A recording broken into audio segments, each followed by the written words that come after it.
তো তাদের মাঝে এমন এক দেবতা ছিল, তার নাম ছিল হচ্ছে লুপারকালিয়া। এই দেবতাকে নিয়ে তারা একটা অনুষ্ঠান করতো, সকলে জমায়েত হয়ে। তো তারা এই দেবতার সম্মানে তারা একটা অনুষ্ঠান করতো। এই অনুষ্ঠানে একটা কর্মসূচি ছিল যে যুবতীদের নামে লটারি ইস্যু করতো, যুবতীদেরকে দিয়ে লটারি করা হতো।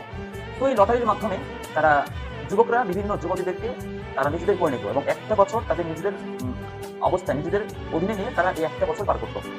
তো এদের পার করতে করতে একটু পরে এসে এই খ্রিস্ট ধর্মের আবির্ভাব হলো। কিন্তু অবশেষে মানে খ্রিস্ট ধর্ম তো এটারে পছন্দ করে না, এটারে সংস্করণ করতে চাইল, কিন্তু এটা তখন তারা জাতি মেনে নিল না। এই জন্য তারা একটু এটাকে পরিবর্তন করলো, চেঞ্জ করলো। সেটা কি, যে 14 ফেব্রুয়ারি এরা যুবক যুবতীরা লটারি করে, এখানে একটু চেঞ্জ করে এখন লটারি করা হবে পাদ্রীদের নিয়ে। তো তারা এখানে পাদ্রীদেরকে নিয়ে লটারি করতে থাকলো। তো 476 সনে আসলো, তখন জুলিয়াস বললো যে এই দিবসের নাম একটু চেঞ্জ করা দরকার। আমরা যে দিবসটাকে নিয়ে আমরা পালন করছি, ইভেন্ট করছি, অনুষ্ঠান করছি, সকলে একত্র হয়ে এই অনুষ্ঠানের নামটা পরিবর্তন করা দরকার। তো তখনকার একজন পাপীর নাম ছিল ভ্যালেন্টাইন।